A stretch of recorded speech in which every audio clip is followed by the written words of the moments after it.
Welcome to the Social Engineer Podcast, the Security Awareness Series. This is episode 263. I'm Chris Heneggi, CEO and founder of Social Engineer, LLC, the Innocent Lives Foundation, and the Institute for Social Engineering. And I've been hosting this podcast since way back in 2009. As always, our sponsor for this episode is Social Engineer, LLC. And if you are thinking about anything with your cybersecurity awareness program, and then you're probably focusing on the human element right now, phishing has gone up 550%.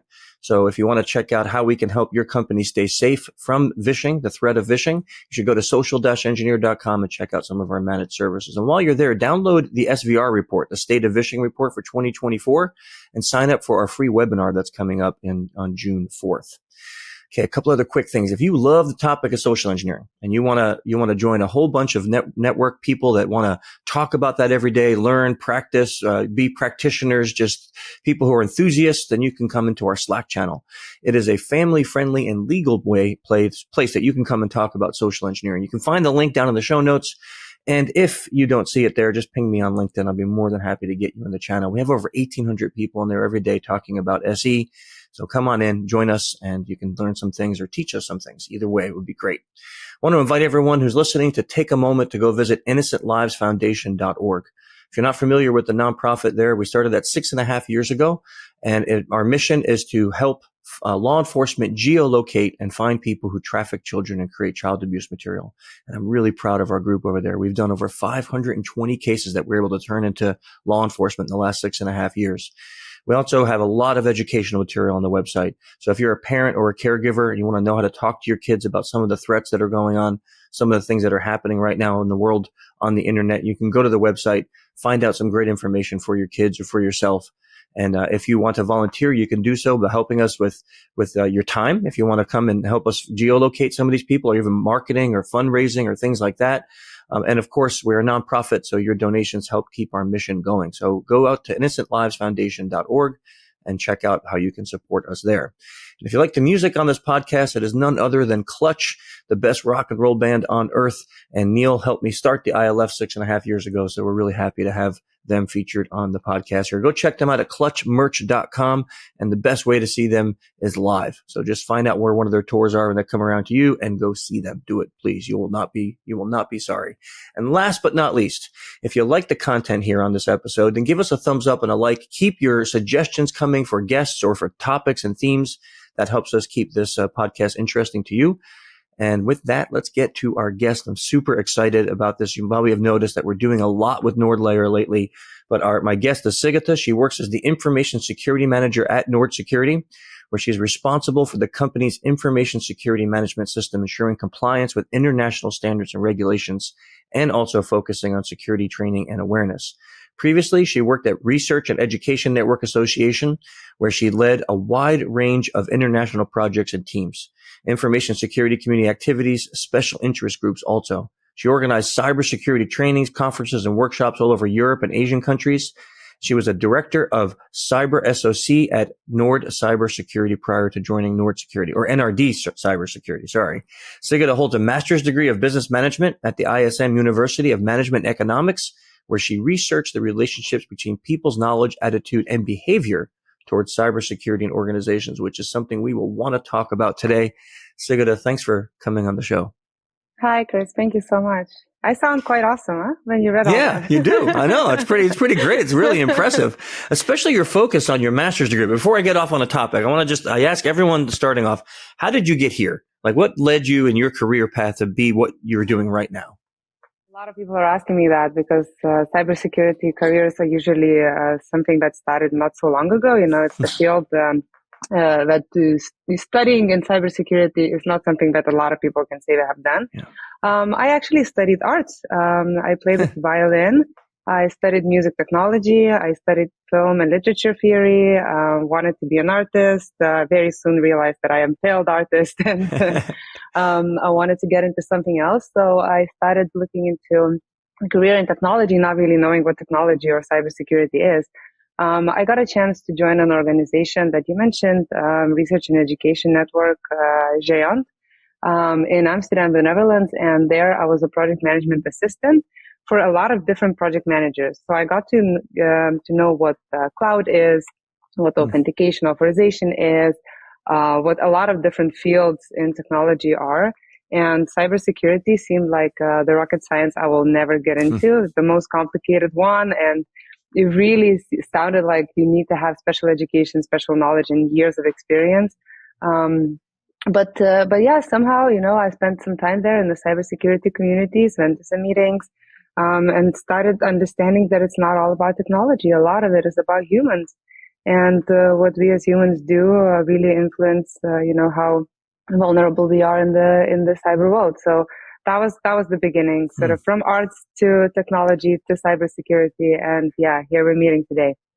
I love this series where every time we have someone on, like a CISO or someone that's running large networks, and I ask them how they started, it's never like, oh, I woke up and I was in high school and I knew I was going to be in cyber. Like they're, managers at food stores or artists or, something completely different. And then they end up here, which I think probably makes your understanding of humans a lot more diverse because of where you came from with your background.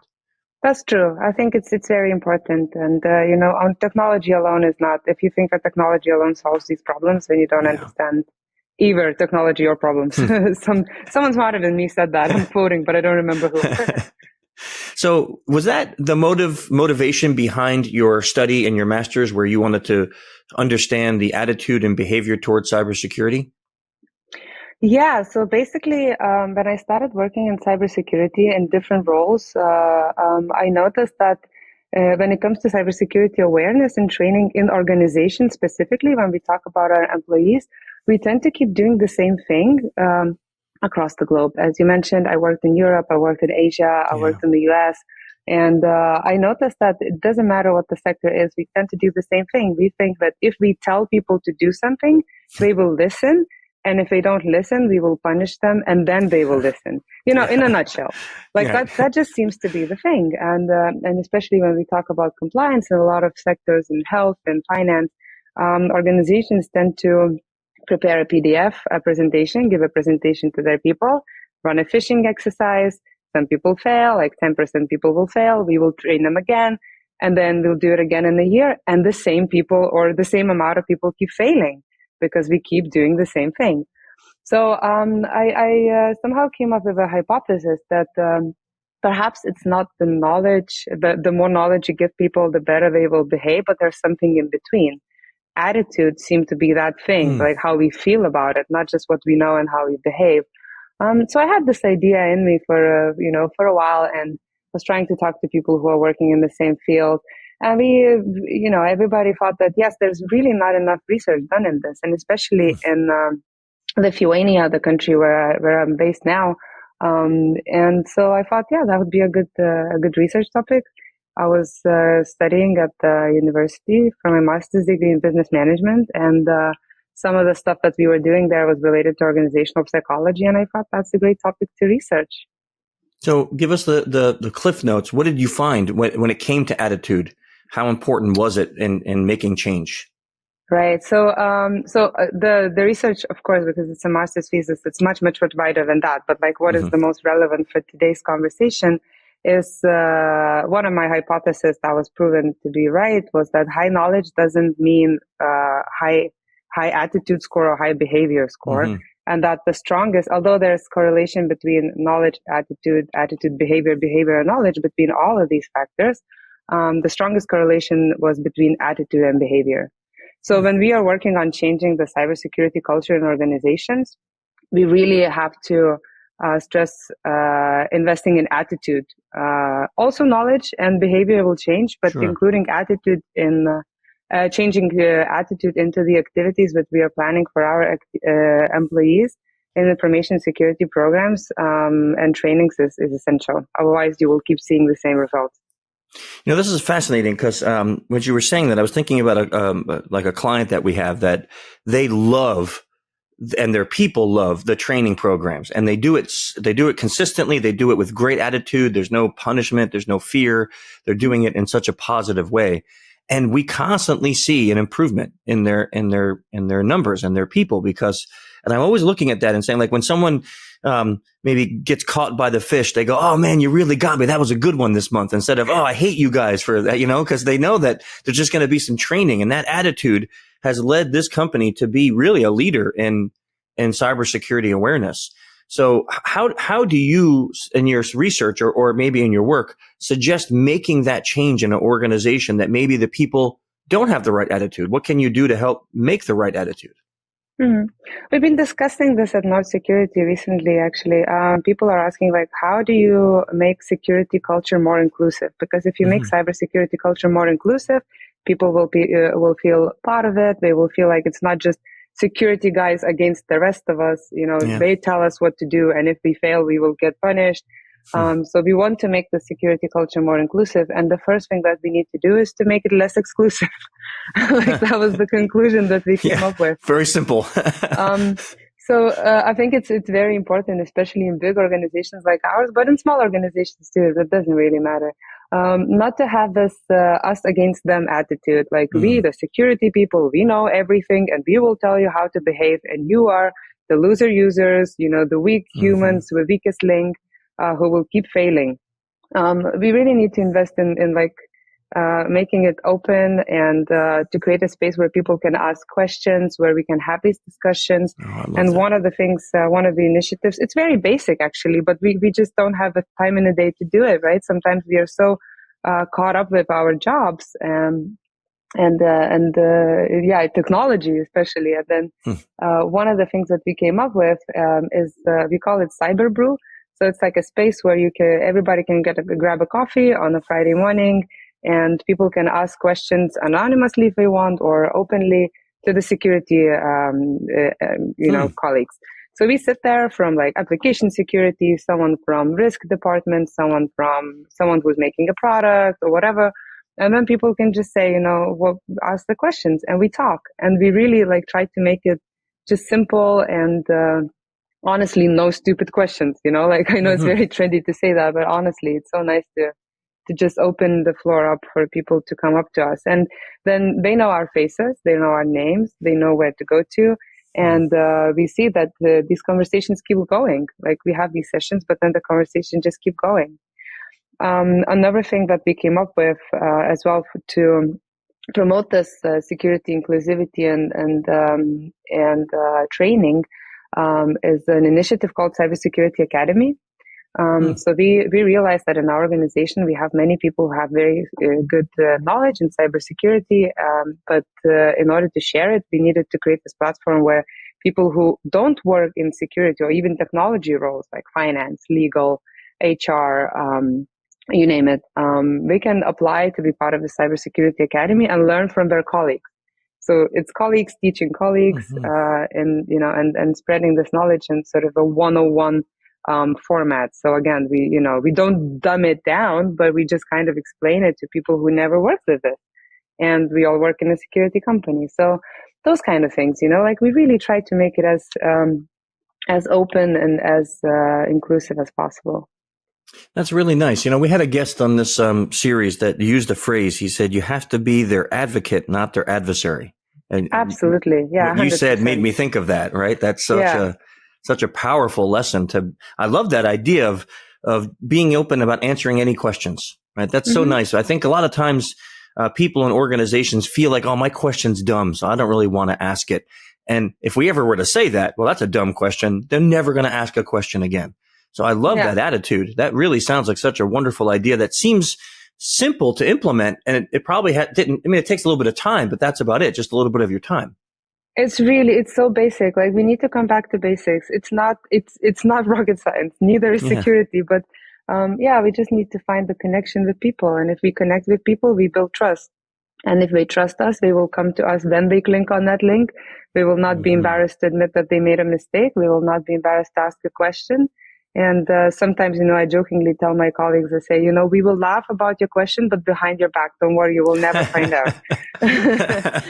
So we really see there's increase in people coming. Also, we have Slack messaging, and people come and ask is this email legit? Or did I do something wrong when I did this or whatever? And most of the time, the emails are legit. Most of the time, you did nothing wrong. But that one time when something bad will happen, we know that they will come to us because they know us and they trust us. So I love this messaging because I think a lot of times security awareness companies focus on like the click ratio. That's it. But it sounds like what you're focused on is reporting.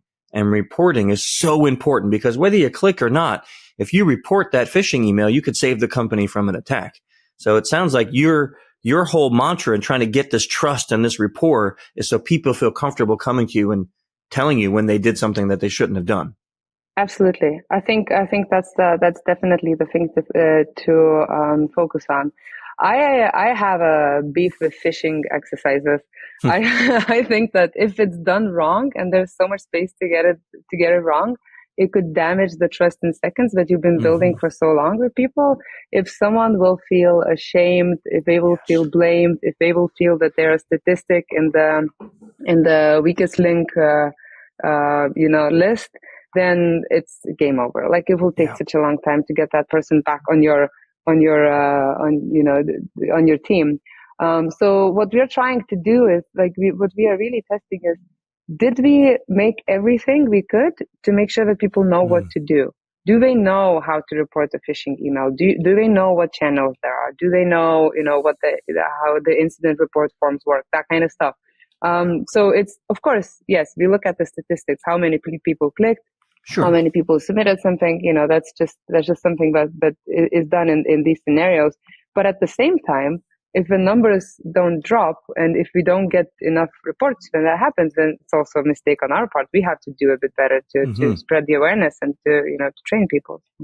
I love that. I really, really love that, because this is something we talk about here at Social Engineer all the time, is that people have to feel comfortable reporting and not like they're going to be punished or made fun of or blamed for clicking that. And to us, when we talk to our clients, we're always saying, well, the statistic that you want to see go up is reporting. And if it's not, then we need to change what we're doing. And I love the message about the messaging around the phish, because I'm sure you feel the same way. You see these news stories about people, companies using people's bonuses or something really personal to them to phish them. And I can't imagine how that would feel as an employee to get something as serious as your income being used against you in a phishing education test. So I agree with you 100%. I think that it's our job to make sure that we're using empathy with our campaigns. How important do you think that is when it comes to applying this to all the different types of testing we have to do against our people? Oh, it's very important. Of course, like if whatever you're trying to achieve, if you're trying to train someone and that training causes negative emotion to them, they are not going to learn. Like that's just basic human psychology, if you're being punished or if there's something negative, like you said, if it's something that, like, for example, if I got an email that said, click here to find out how much raise you got this month or what bonus you got, like, chances are, if I was rushing that morning, if I had a family situation, if I was stuck in traffic, I was just scrolling through my emails quickly, I might click on that. Like you might click on that. It's just, that's just, and then that will be like a very, very negative emotion and connotation that we have. So I think that definitely, like, phishing, if it's done right, it could include gamification. Like I heard about the university in the US that was offering a stuffed otter to people who are reporting the phishing first. So it became like a game across the organization, and the stuffed otter was like a prize that was given from one person to another, and it was traveling across the university staff. That kind of stuff, like this is super important, I think. We had a client, a really large bank, that if you reported the phish within a certain amount of time after it was sent, you got a bag of Swedish fish, the little gum candies. And it just said, you caught the fish, and then it was a little bag. And you couldn't imagine how thousands of grown adults were rushing to make sure they can get that little bag of fish every month. They gamified it and they made it a prize as opposed to a punishment. I thought that was such a beautiful idea. Right. No, I think we shouldn't shy away from gamification. We are all children deep inside, or not so deep inside sometimes. But we love to play. We love prizes. We love that kind of stuff. So let's label some of these toxic security practices, because I think if anyone's listening to this, maybe they're thinking, oh boy, do I do any of that? So what you have a list of like some toxic security practices. What would you put in that list? A lot of things, but in today's context of what we are talking about, so I think we already touched upon it a little bit. So first of all, punitive education. So I think it's very, very harmful if you do some kind of a test and people fail, to punish them with training. Mm-hmm. Again, basic human psychology, if I'm being punished with something, that's not going to encourage me to learn and to use that knowledge and, to thrive in that field. It's just going to build a wall between me and the person punishing me, and I will just be afraid to fail again. So that training is never going to work. Blame game is also like a very toxic trait that we see still a lot. One example that I like to mention sometimes in conferences and when I'm talking to people, there are still organizations that claim that if you fail a phishing test 3 times, you're fired. Yeah. How much does that happen in practice? I'm not sure. It's probably connected with other non-performance issues or whatever, but just spreading the message that that makes you the kind of loser we don't want to have in our organization, in our company, that's just, again, really, really harmful for organizational culture as a whole, not only just the cybersecurity culture, right?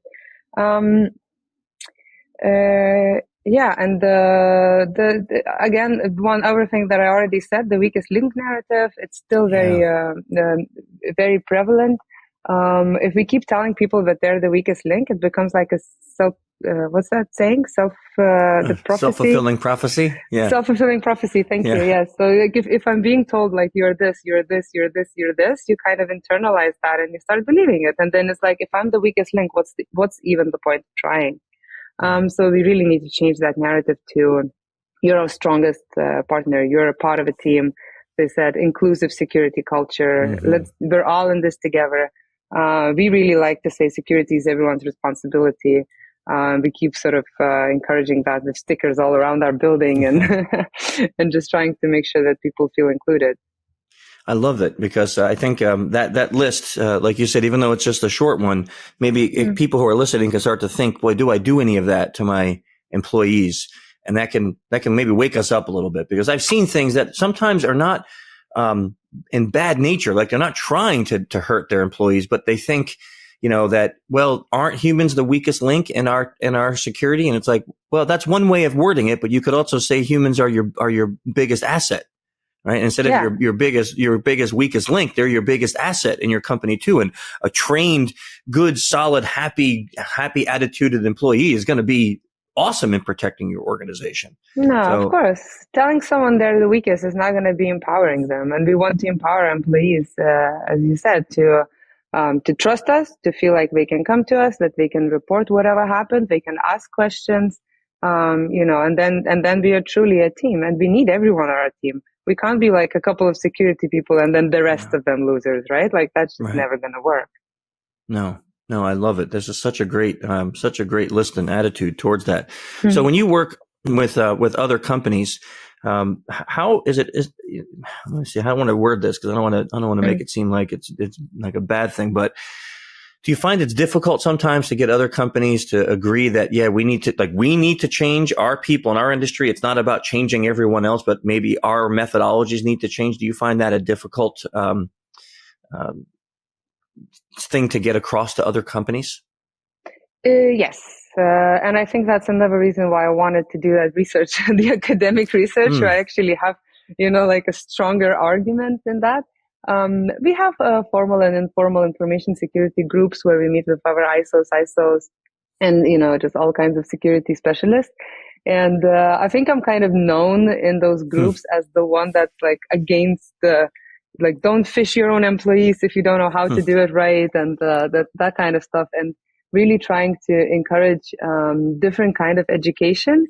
But I think what works, what I realized recently is if we give other people examples of how can it be done differently without too much effort.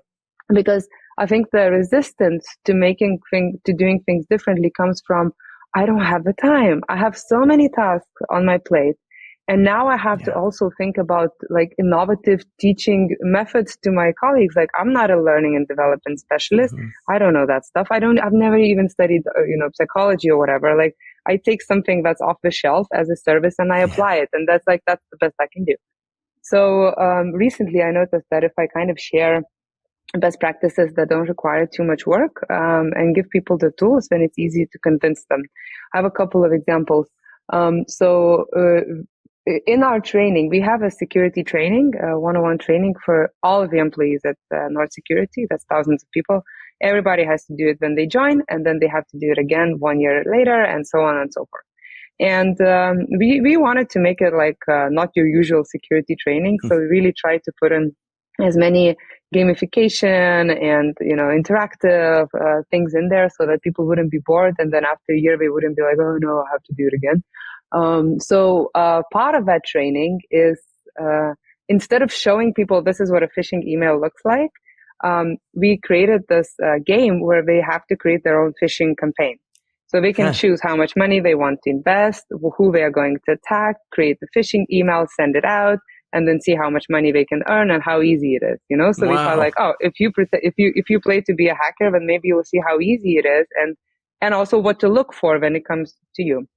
So we did that, and then I thought like some time ago I was at the conference, and there was a talk about how we can also just play hack the human games amongst ourselves. Like everybody, of course, has to agree to be part of that game. But we can just walk around and sort of try to find out information about other people. And so what I tried recently at the security conference was the social engineering bingo. So I made a card. I made 3 versions of the cards, and they all said, like, some of them said, take a photo of someone's unattended bag, or find out what their child's name is, or whatever. And, so there are a few versions of these cards. And then whoever wanted to join after a conference during the social event got the card, and they can go and fill it out and, see how they do. So that's just so simple. It took like half an hour of my time, and then a few pieces of paper. And people got so involved, and these were security specialists. They got so involved, and they all took these cards home, and some were asking like, can I reuse them? Can I change them a little bit? Can I improve them? Like, we will do it on a beer Friday at work. We will do it on a team building at work. That's it. This is how easy it is. Like, I think just telling people like, oh, stop doing something, they will be like, yeah, but it's hard to stop because what else am I going to do? But if you give them, even our colleagues, give them some tools that are so easy to adapt, and you can spread the message. I love the idea of asking them to make their own phishing campaign. Right? That is so unique, and it's so like to get lay people to be like, okay, now you're the hacker, so go make a campaign. I love that way of training, because that is just so smart to get people involved. And once they see how easy it is, I imagine their eyes almost like go open wide, like, whoa, I didn't realize that hackers can do it this easy. So when you do that, who are they I mean, I imagine it's fictional people, but who are they attacking in that game? Is it like, do you have a character set up that they have to read about and then develop an email?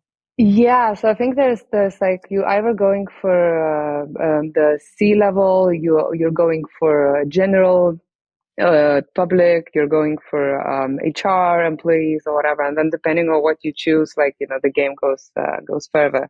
So there are different, like, are you doing whaling, or are you doing this, are you doing that? So there's a bit of theory there. You get to know the victim.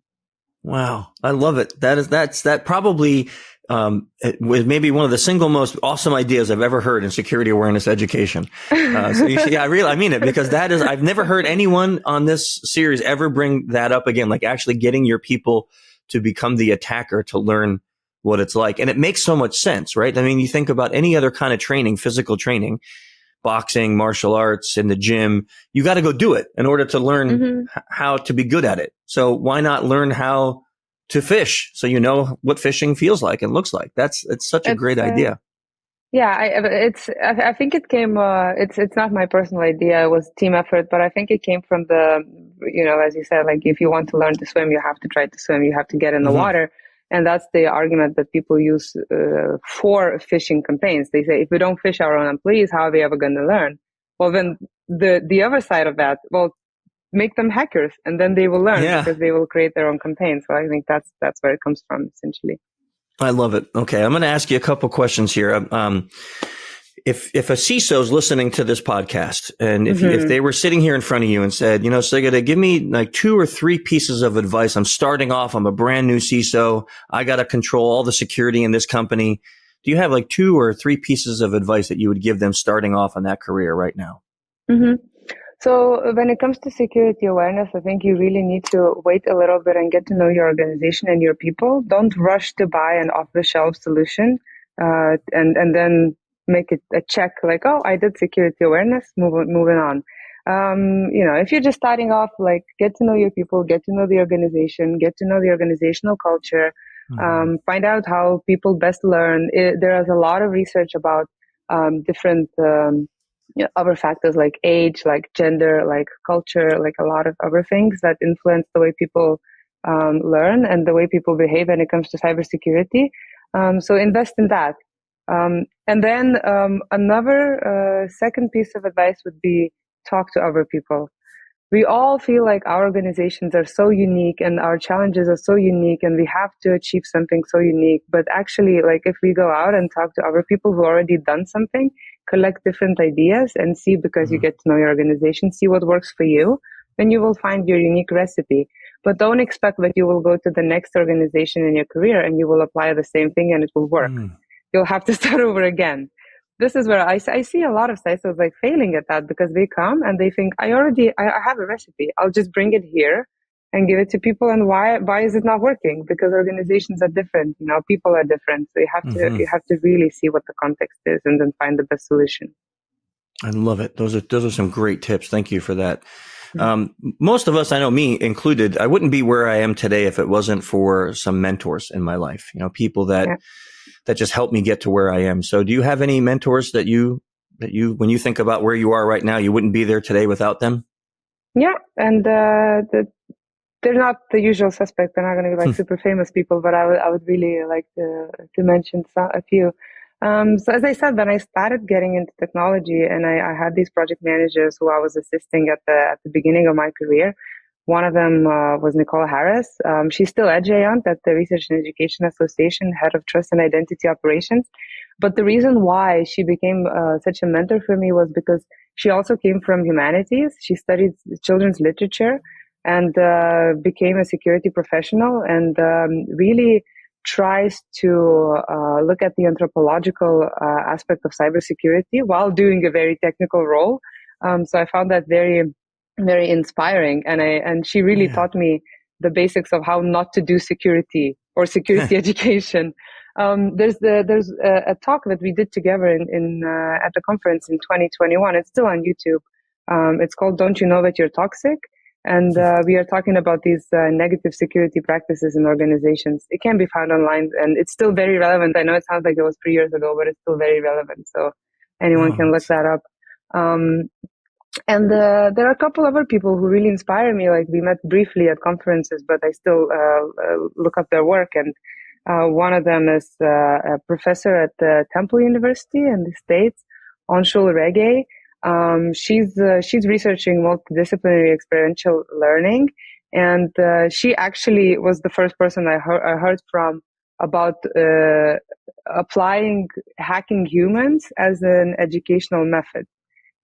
So that's something that she's also interested in and posts a lot about. There's Fleur van Leusden. She's a Dutch CISO and a podcaster. A lot of her content is in Dutch, but she has a lot of great talks in English too. And she also talks about what we talked about today. And I think it's very inspiring about how to create a culture and organization where people come to you. And one of the things that I learned from her is you don't have to fish your own employees to find out how many of them will click on the link. If you create a trusted culture, they will come and tell you. So you will know, but they will come and tell you, because there's enough phishing in the world. You don't have to create additional phishing. So I think that's a great message. I love it. Yeah. Thank you for mentioning just that. To name a few. Yeah. Yeah.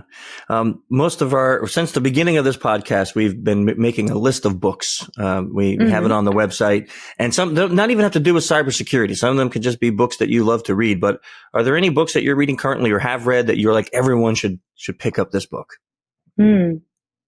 Well, having just finished my degree, I read a lot of academic articles. I can give you my literature review of like pages and pages of literature review.